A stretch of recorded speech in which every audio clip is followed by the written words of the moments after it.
ঠাকুমার কাজ করে দিচ্ছে ও। ভাত খাবি আগে দাই ভাত খাবাইছো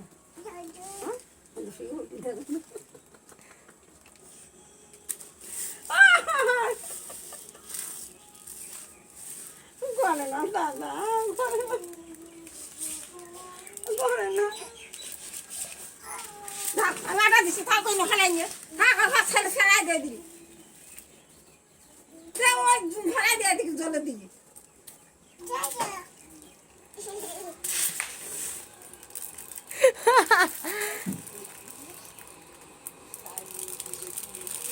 আর ঠাকুমার একটু কাজ করে দিচ্ছে, ঠাকুমা পাচ্ছে না তো একা একা।